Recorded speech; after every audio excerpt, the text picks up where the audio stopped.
और बता दें कि संसद का मानसून सत्र पूरी तरह राजनीतिक घमासान में बदल चुका है।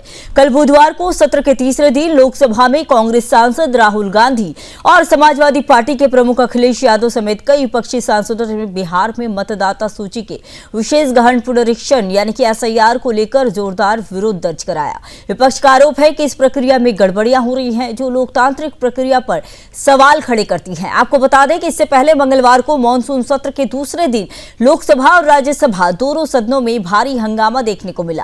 विपक्ष ने एसआईआर पर सवाल उठाने के साथ साथ पहलगाम में हुए आतंकी हमले और ऑपरेशन सिंदूर जैसे गंभीर मुद्दों पर भी प्रधानमंत्री से जवाब की मांग की गई। विपक्षी दलों का कहना था कि सरकार इन मामलों पर स्पष्ट जवाब देने से बच रही है। इसी बीच राज्यसभा के सभापति जगदीप धनखड़ के अचानक इस्तीफे ने संसद का माहौल और गर्मा दिया। विपक्ष ने इस इस्तीफे को लेकर सरकार पर सवाल उठाए हैं, जबकि सत्ता पक्ष ने कहा है कि यह धनखड़ का व्यक्तिगत निर्णय है। अब हम आपको सीधे लिए चलते हैं दिल्ली, जहां हमारी संवाददाता मीनाक्षी श्रेयान ने इन सभी मुद्दों पर बिहार से कांग्रेस के वरिष्ठ लोकसभा सांसद तारिक अनवर से खास बातचीत की है। पार्लियामेंट में लगातार 2 दिन से हंगामा हो रहा है। पक्ष विपक्ष लगातार एक दूसरे पर आरोप करते हुए नजर आ रहे हैं। हमारे साथ इस पर बातचीत करने के लिए बिहार के सबसे वरिष्ठ नेता कांग्रेस के लोकसभा सांसद तारिक अनवर जी हैं। तारिक जी, सत्ता जो है, सत्ता सरकार कह रही है, मोदी सरकार, कि वो चर्चा के लिए तैयार है, लेकिन विपक्ष बात करने के लिए तैयार नहीं है। तो शुरू क्यों नहीं करते? अगर तैयार हैं, अगर वो समझते हैं कि ऑपरेशन सिंदूर और पहलगाम की घटना अगर वो महत्वपूर्ण है और घटनाओं से और चीज़ों से, तो प्राथमिकता के आधार पर बस पहले दिन से शुरू हो जानी चाहिए थी। पहले स्टार्ट ही उसी से होना चाहिए था।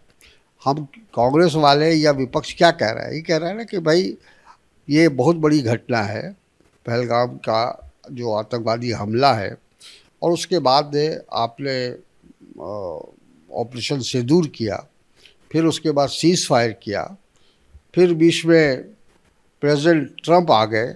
ये तमाम ऐसे मसले हैं या ऐसे इश्यूज़ हैं कि इस पर बहस अविलंब शुरू होना चाहिए।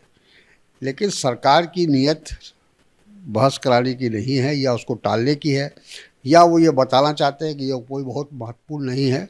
हम 25 की बात करेंगे। क्यों 25 की बात करेंगे? आप 21 से पार्लियामेंट शुरू हो रहा है, क्यों नहीं आप पहले दिन से कर रहे हैं? लेकिन राजनाथ सिंह भी जो है, उनका भी बयान आया था कि वो चर्चा के लिए एकदम तैयार हैं। किरण रिजिजू जी ने भी ये ऐसा कहा कि चर्चा के लिए तैयार हैं, और अध्यक्ष जी भी लगातार जो है वो गुहार लगाते रहे कि हम चर्चा के लिए तैयार हैं, लेकिन विपक्ष जो है हंगामा करता हुआ नजर आ रहा है। देखिए, ऐसा है कि अपोजिशन करे क्या बेचारा?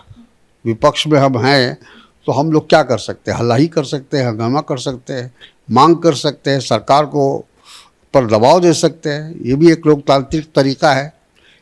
राजनाथ सिंह ने या रिजिजू जी ने या किसी ने भी सरकार की तरफ से जो बात कही है उसमें दम नहीं है। जैसा मैंने कहा कि इतनी बड़ी घटना होने के बाद सरकार को स्वयं खुद ही इस बात के लिए आगे आना चाहिए था और ये कहना चाहिए था कि तमाम चीज़ों से ऊपर उठकर हम पहले इस पर बातचीत करेंगे और देश को बताना चाहेंगे कि हमने जो ऑपरेशन सिंदूर में क्या किया, और जो आतंकवादी जिन्होंने हमारे 26 मासूम लोगों की हत्या की, उनको पकड़ने के लिए अब तक क्या कार्रवाई हुई है। पटना से एक मुद्दा जो है दिल्ली तक आ पहुंचा है, एसआईआर का मुद्दा।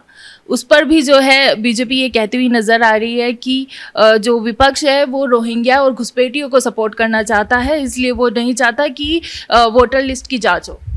देखिए, घुसपैठिया की बात बार बार भारतीय जनता पार्टी करती है बिना ये सोचे समझे कि आज देश में किसकी हुकूमत है। प्रधानमंत्री कौन है? नरेंद्र मोदी जी है। बिहार में किसकी सरकार है? डबल इंजन की सरकार है, यानी भाजपा और जदयू की सरकार है। 20 साल से वहाँ कौन मुख्यमंत्री है? नीतीश कुमार है। किसकी सरकार है? तो आपकी सरकार में वहाँ घुसपैठिए आ जाते हैं। दूसरे देश से लोग 3000 किलोमीटर चल के वहाँ पहुँच जाते हैं। आपकी सेना, आपकी पुलिस, आपकी सीमा सुरक्षा कहाँ चली जाती है?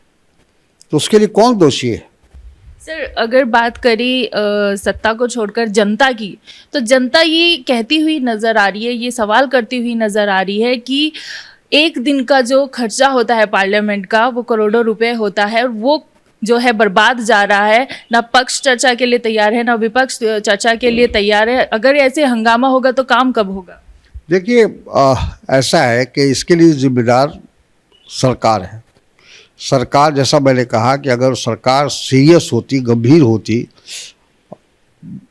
वो ऑपरेशन सिंदूर को लेकर और हिंदुस्तान पाकिस्तान के बीच में जो जंग हुई इसको लेकर, तो वो खुद ही आगे आती। उसको भी विपक्ष के लिए इंतज़ार नहीं करना चाहिए था कि विपक्ष ये मांग करेगा तब हम इस पर बहस कराएंगे।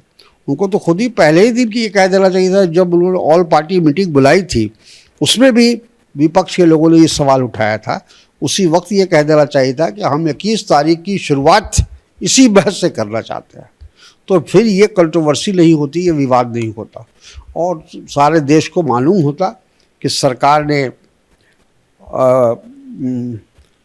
उस घटना के बाद, उस हादसे के बाद हमने क्या कदम उठाया, हमने किस तरह से पाकिस्तान को पीछे किया या पाकिस्तान को हमने सबक सिखाया।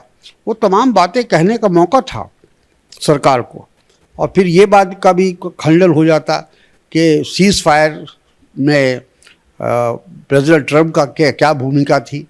बार बार वो 24 बार बोल चुके हैं कि हमने कराया, हमारे दबाव में हुआ। और अगर बात करें उपराष्ट्रपति जगदीप धनखड़ के अचानक से दिए गए इस्तीफे से जो है राजनीति गर्मा गई है, सब कोई ना कोई सवाल उठा रहा है, सब अपनी प्रतिक्रियाएं दे रहे हैं, तो मैं इस पे आपकी प्रतिक्रिया जानना चाहता हूँ। देखिए, संजीव धनखड़ जी के बारे में सभी लोग जानते हैं कि वो बुद्धिजीवी हैं, पढ़े लिखे आदमी है, और देश के माने जाने वो वकील रहे हैं। और सबसे बड़ी बात है कि वो एक प्रतिष्ठित व्यक्ति हैं, और अभी तक तो कारण नहीं पता चला है, लेकिन जो अभी तक मीडिया में जो खबरें आ रही है, जो बातें आ रही हैं, उससे ऐसा लगता है कि उनके ऊपर दबाव दिया गया उनका इस्तीफ़ा लेने के लिए, क्योंकि बहुत सारी बातों से वो सरकार से सहमत नहीं थे। सरकार जिस तरह से उनका इस्तेमाल करना चाहती थी वो उसके लिए तैयार नहीं थे। तो शायद ये आगे चल के सारी बातें सामने आएंगी, लेकिन जो कुछ हुआ अच्छा नहीं हुआ। लेकिन उनका बयान सामने आया, उन्होंने कहा है कि डॉक्टर की सलाह पर उन्होंने, क्योंकि वे बीमार चल रहे थे काफ़ी लंबे टाइम से, तो उन्होंने इस्तीफ़ा दिया। अगर ऐसी बात होती तो पहले वो इस्तीफ़ा देते। कल उन्होंने सेशन अटेंड किया है, बिजनेस एडवाइजरी कमेटी की बैठक बुलाई है, कहीं से भी ये नहीं लगा कि उनकी तबीयत ख़राब है या इस लायक नहीं है कि फ़ौरन इस्तीफ़ा दिया जाए। तो बीमार, बहुत सारे लोग बीमार होते हैं लेकिन साथ में काम भी करते हैं। तो मेरा ख्याल है कि ये एक बहाना है, और उन्होंने सोचा कि सम्मानजनक ढंग से इस्तीफ़ा दे के अलग हो जाना ही बेहतर होगा, क्योंकि सरकार के दबाव में वो काम करना नहीं चाहते थे। धन्यवाद सर। तो हमारे साथ इस वक्त मौजूद थे बिहार से कांग्रेस वरिष्ठ नेता, कद्दावर नेता, कांग्रेस के लोकसभा सांसद तारिक अनवर जी। कैमरा पर्सन चंदर के साथ मीनाक्षी श्रीयान, सुदर्शन न्यूज़, दिल्ली।